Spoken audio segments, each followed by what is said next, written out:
nuevamente en el canal con un nuevo vídeo en el que abordaremos una cuestión que aún sigue siendo tabú tanto en la sociedad en general como incluso en el ámbito de la salud mental. Hoy vamos a hablar de la psicosis. La investigación de las diferencias individuales en personalidad se centra en dos cuestiones básicas. Por un lado, el análisis descriptivo de las diferencias individuales en personalidad y por otro, el análisis de la dinámica comportamental. En el primer caso, se busca construir modelos con capacidad predictiva para descubrir los patrones de conducta de una persona ante un tipo determinado de situación. En el segundo, se trata de indagar las razones por las que una persona se comporta de un modo u otro, por qué manifiesta determinados rasgos temperamentales o por qué son resistentes a la modificación situacional.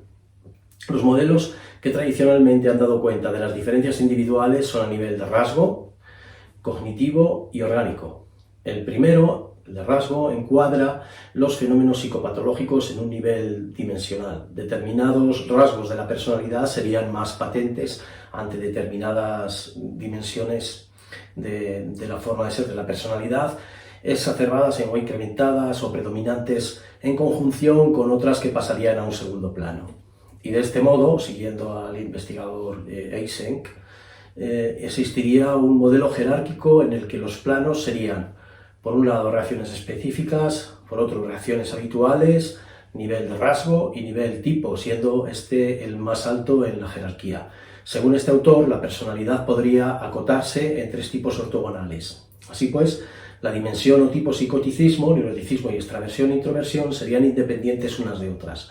El modelo dimensional de Eysenck ha tenido enorme repercusión en el intento de comprensión de la personalidad. Como se comentó, los modelos de rasgo interpretan la personalidad como un continuo en el que unas personas podrían mostrar más de un rasgo que otras. En relación a la psicopatología y el modelo mencionado, la dimensión P, psicoticismo, como rasgo de personalidad, no como forma patológica, no estaría bien establecida o no tanto como sería de desear. La selección de los ítems de las preguntas para construir los correspondientes cuestionarios para la investigación se basó en la discriminación de grupos de psicóticos frente a personas normales y neuróticos y en su independencia de la extraversión y la otra escala del neuroticismo. En este sentido, los ítems o las preguntas de psicoticismo de P diferenciaron a un grupo de 603 reclusos de una serie de grupos de control mejor que las escalas extraversión y neuroticismo. No obstante, desde el punto de vista asumido desde nuestro punto de vista, es necesario hacer mención al hecho de que la formulación de la dimensión psicoticismo ha sido basada en el aislamiento de rasgos psicóticos, cuando en realidad el psicoticismo de la personalidad al que hace referencia el modelo dimensional no es exactamente el psicoticismo de la forma patológica. Aunque el modelo de rasgo pretenda dar una continuidad desde la conducta normal hacia la normal y cualitativamente el rasgo psicoticismo sea inferible a la conducta patológica, al discriminar la mencionada muestra de reclusos, lo que realmente estaría midiendo o prediciendo el modelo es la cualidad patológica de la dimensión en lugar de la cualidad psicótica de la personalidad. Es decir, según la investigación llevada a cabo por Eysenck, P, psicoticismo, sería completamente independiente de N y E, neuroticismo y extraversión, discriminando de un modo absoluto su dimensión, pero en un nivel interno de psicoticismo, su discriminación respecto a dónde se encuentran los límites entre la cualidad patológica y normal no están claros. Es decir, se han comparado varios grupos y los reclusos han sido perfectamente discriminados, dando por sentado que la población reclusa tiene un alto P, psicoticismo, cuando lo interesante a nivel de rasgo de personalidad es que se pueda predecir un alto P no en una población particular, sino distribuido entre toda la población. Por otro lado, la independencia de P respecto de N y E podría ser puesta en duda, al menos en lo que afecta a las posibles influencias que puedan tener sobre la dimensión psicoticismo. Una extroversión más alta o más baja podrían influir en el psicoticismo y sería razonable pensar que en conjunción con otras variables podría determinar que esta dimensión fuera más o menos saliente o manifiesta. Las diferencias a nivel cognitivo hacen referencia a los diferentes estilos como independencia, dependencia de campo, clausura mental, controles cognitivos, etc. En los últimos años se está tratando de aproximar una perspectiva cognitiva para exhaustivizar dichas dimensiones, pero todavía no se tiene una idea muy clara sobre cómo llevar a cabo este proceso. En lo que a la psicopatología le interesa, sería necesario ampliar y profundizar en las cogniciones de las personas con trastorno, indagar los elementos comunes y las diferencias individuales. A nivel orgánico, tradicionalmente también ha sido un campo explorado en el ámbito de las diferencias individuales. Hubo unos investigadores que estudiaron los efectos psicotizantes del LSD-25, desprendiendo de sus investigaciones que los efectos de los psicotrópicos son colineales con las dimensiones de personalidad. Por otro lado, Eysenck se plantea si la escala P, psicoticismo, mide realmente una diátesis psicótica notable, y podría esperarse que el HLA-27, un antígeno leucocito humano presente en cantidad notable en esquizofrénicos, se encontrase con una frecuencia significativamente superior en esquizofrénicos con altas puntuaciones en P que en esquizofrénicos con bajas puntuaciones en el psicoticismo, en esta dimensión. Además, se encontraría asimismo más elevado en personas normales con altas puntuaciones en P que en normales en la misma dimensión. La confirmación de estos resultados, según los autores, según Eysenck, confirmaría a su vez la supuesta independencia de la dimensión P. El problema, ya mencionado aquí desde el punto de vista asumido por nosotros, es que P serviría tanto para discriminar la conducta psicótica en personas normales como realmente psicóticas, dejando vía libre para establecer criterios cuantitativos. Comprendida así la psicopatología, ¿dónde estaría el límite entre la normalidad y la normalidad si todo forma parte de un continuo? ¿Es realmente operativo o aporta alguna ayuda el disponer de criterios cuantitativos? Pues quizás una de las razones de la prevalencia del modelo categorial sobre el dimensional sea precisamente esta. El categorial, a pesar de ser menos flexible, es más concreto, puesto que hace alusión a un listado de síntomas en el que encuadrar pues, la conducta normal, peligrosa o inadecuada.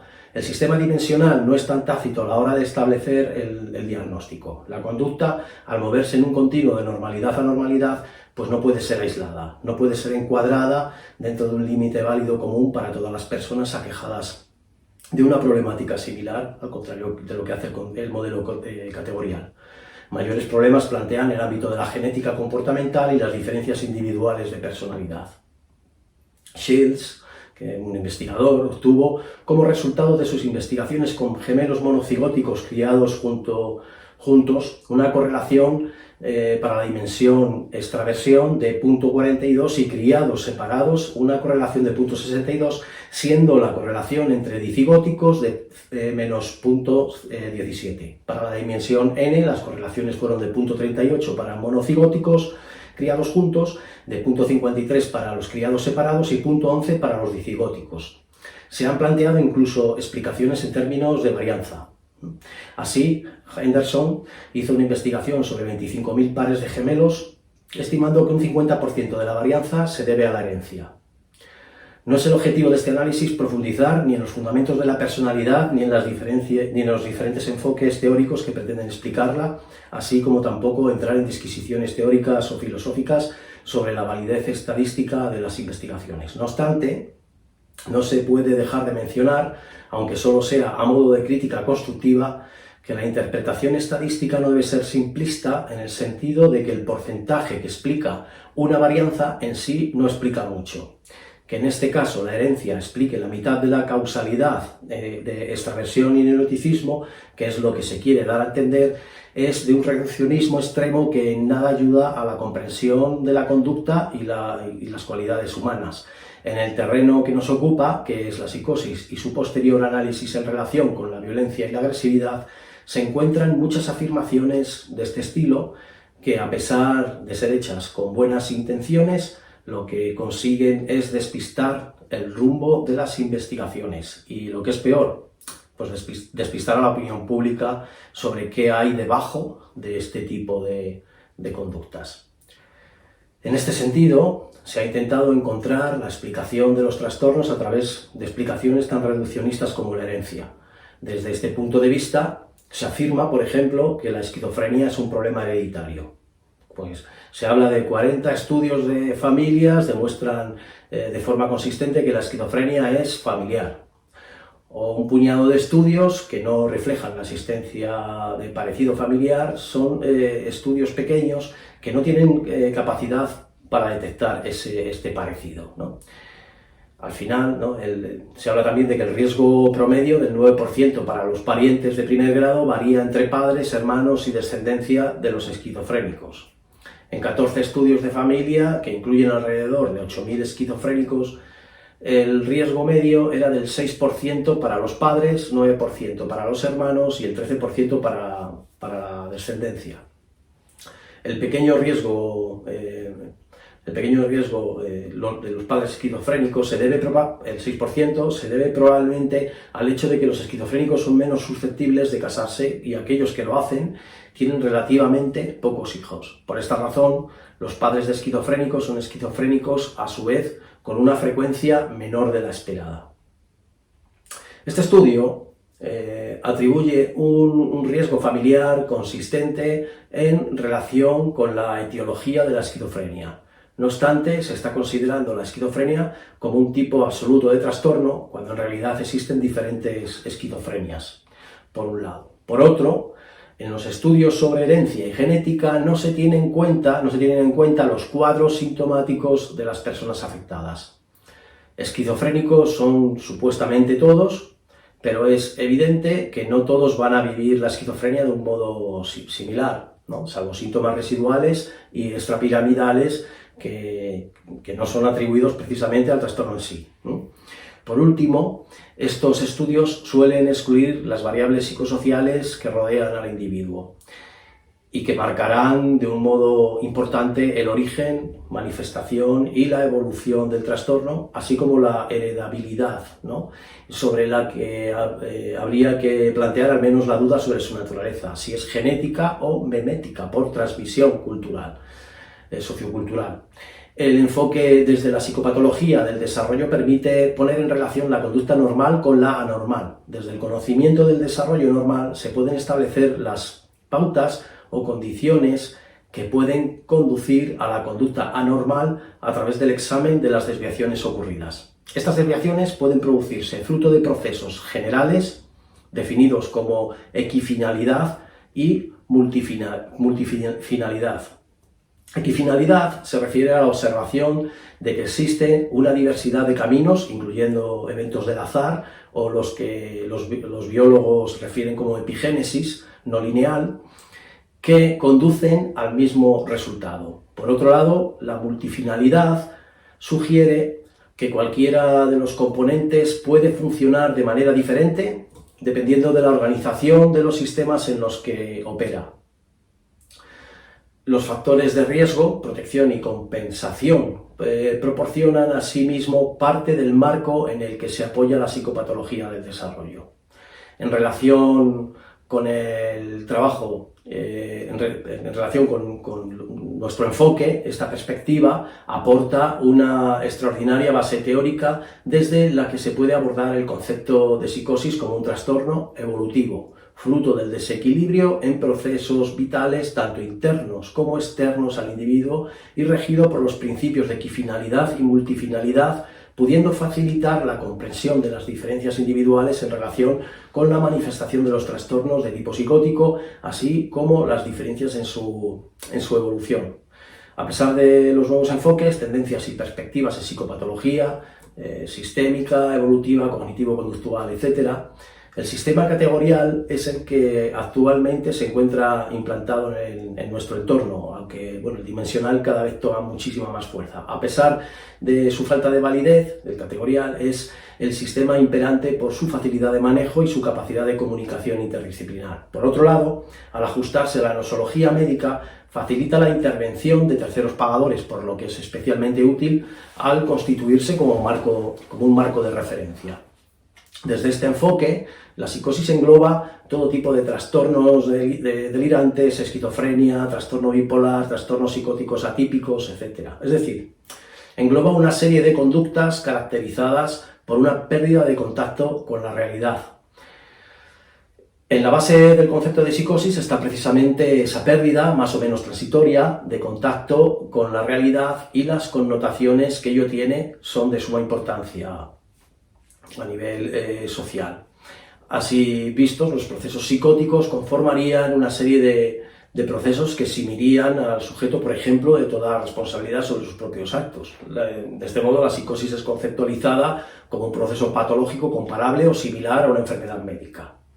No obstante, y sin entrar en la polémica de si es o no una enfermedad de carácter médico, tal como indica el profesor Lemos, la ausencia de marcadores biológicos o procesos psicológicos distintivos para el diagnóstico de las psicosis funcionales ha dado lugar a problemas para la definición de estas alteraciones clínicas, basándose la decisión diagnóstica casi exclusivamente, en la mayoría de los casos, en signos y síntomas manifiestos. Como consecuencia de la dificultad en la etiqueta diagnóstica de muchas conductas, se creó el concepto de trastornos psicóticos atípicos, un cajón desastre o algo así, ¿no? Quizás la máxima expresión de estos trastornos psicóticos sea el trastorno psicótico breve. Se trata de una alteración de comienzo repentino, con delirios, alucinaciones, lenguaje desorganizado, pérdida asociativa e incoherencia y conducta desorganizada o incluso catatónica, cuya duración es de entre un día y un mes como máximo. En este sentido, los síntomas psicóticos suelen aparecer poco después de un acontecimiento vital estresante, existiendo siempre alteración emocional, con rápidos cambios disfóricos, de humor y gran perplejidad y confusión que el paciente manifiesta en la manera de responder a preguntas o estímulos externos. Entre otros, los síntomas típicos son conductas agresivas o suicidas, afectividad inapropiada y deterioro de la memoria reciente. Como conclusión, podemos decir que el trastorno psicótico breve podría ser considerado el paradigma de trastorno que sufre una persona presuntamente sana que no puede soportar una situación de dificultad extrema. Surgiría cuando una persona no tiene los recursos necesarios para afrontar una situación límite. Para los objetivos de la investigación, etc., el paradigma sería un cajón desastre en el cual cabe todo tipo de conductas fuera de control y que desde un punto de vista estrictamente categorial podría conllevar una falta de responsabilidad ante un hecho violento, por poner ejemplo, ¿no? No es preciso comentar que existen más sombras que luces ante esta realidad. Los procesos psicóticos, vistos desde este punto de vista, distan mucho de ser comprendidos. En posteriores vídeos abordaremos aspectos concretos sobre los procesos psicóticos, sus características y naturaleza. Os recuerdo que podéis dejar comentarios en la dirección de correo electrónico psicologiahoy@psicoasturias.es, donde también podréis consultar dudas sobre cualquier aspecto relacionado con la psicología, dudas que se intentarán resolver en este mismo canal, en el espacio reservado al final de cada vídeo, tal como vamos a hacer ahora. Entonces vamos a resolver un par de cuestiones que nos han llegado. Y vamos a ver, Román de Madrid, ¿no? Pregunta, bueno, tiene una duda sobre la ansiedad y los ataques críticos de ansiedad, ataques agudos de ansiedad. ¿Qué es lo que habría que hacer, ¿no? Él no especifica si ha sufrido o no ha sufrido, simplemente lo pregunta. Y lo que habría que hacer en caso de sufrir un ataque agudo de ansiedad es, lo primero, tratar de desprendernos del miedo a los síntomas. Un ataque agudo de ansiedad no nos va a producir, no nos va a causar, no tiene por qué causarnos un daño grave, un daño permanente. Me refiero a nivel fisiológico, no psicológico.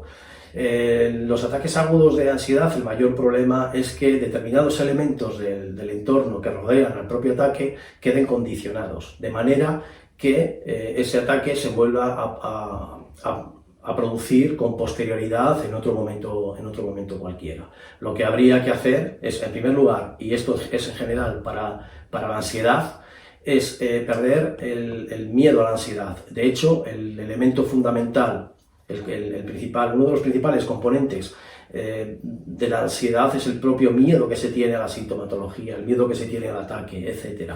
Bien, si estamos en una situación que no podemos soportar, pues no cabe más remedio. Si tenemos un ataque agudo, muy agudo, no cabe otra cosa que retirarse del estímulo que rodea a la crisis, ¿no?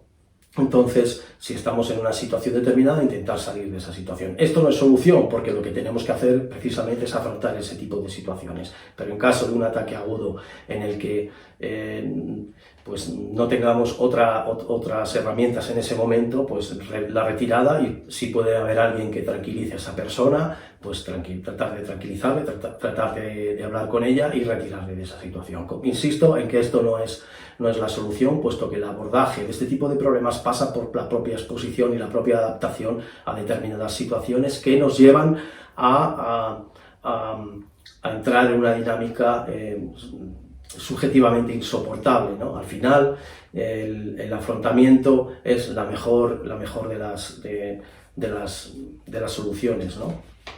Por supuesto, en combinación con determinadas técnicas de desactivación de la rama simpática del sistema nervioso, como por ejemplo la respiración diafragmática o relajación autógena. Hay que tener en cuenta que cuando hacemos relajación, bien sea diafragmática o bien sea autógena, el principal objetivo no es entrar en un modo de relajación absoluta, ni entrar en modo zen, ni cosas de estas. Al final, lo que buscamos es precisamente el reducir la probabilidad de que se produzcan bloqueos, de que yo me bloquee, y los bloqueos pueden ser tanto parálisis físicas, psicológicas, como también un bloqueo es liarse a patadas con una puerta, por poner un ejemplo.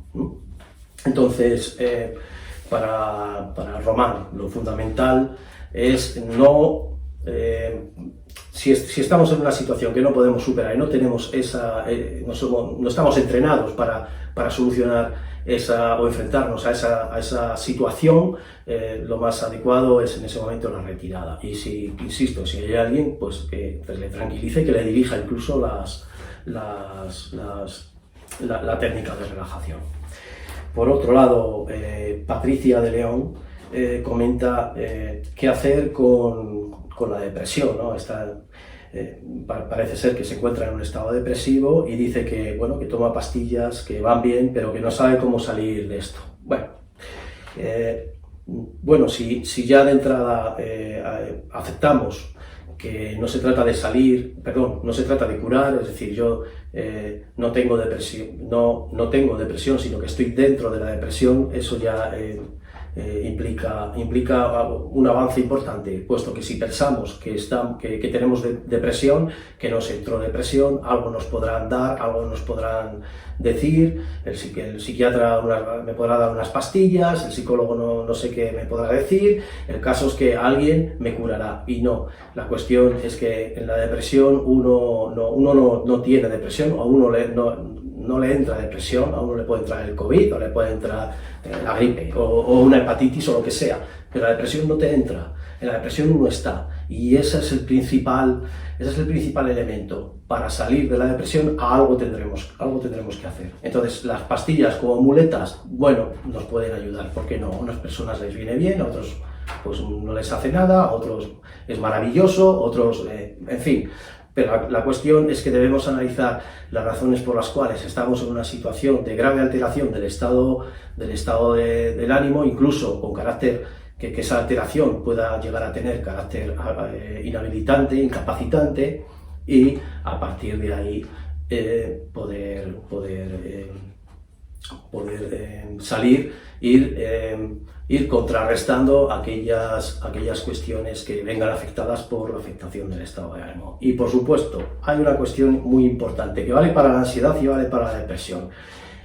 Al final, ambas cuestiones están asociadas a estados emocionales, y ambas cuestiones lo que no podemos hacer es criminalizarlas, ¿no? Es decir, la ansiedad está ahí y pues ahí está, y no vamos a solucionar los problemas de ansiedad porque la activación del sistema nervioso el sistema nervioso tiene que activarse para poder sobrevivir. Y los estados depresivos asociados a la pérdida, a la tristeza, etcétera, son mecanismos emocionales naturales. Es decir, si empezamos a comprender y a aceptar que esto es así y que la naturaleza ha seleccionado estas conductas por alguna razón, lo cual no quiere decir que hagamos apología de este tipo de problemas, ni mucho menos.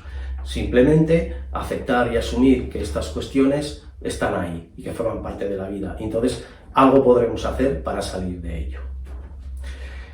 Bueno, nos vemos en el siguiente vídeo. Os recuerdo el tema del correo electrónico para este tipo de dudas o comentarios. Si queréis proponer también hablar sobre que se trate con cierta profundidad algún tema, lo que sea, estamos abiertos a cualquier propuesta. Os recuerdo el correo, es psicologiahoy@psicoasturias.es, y también podréis obtener información en las páginas psicoasturias.es, psicoasturias.com, psicólogoenoviedo.net y psicólogoengijón.net. Nos vemos en el siguiente vídeo. Un abrazo.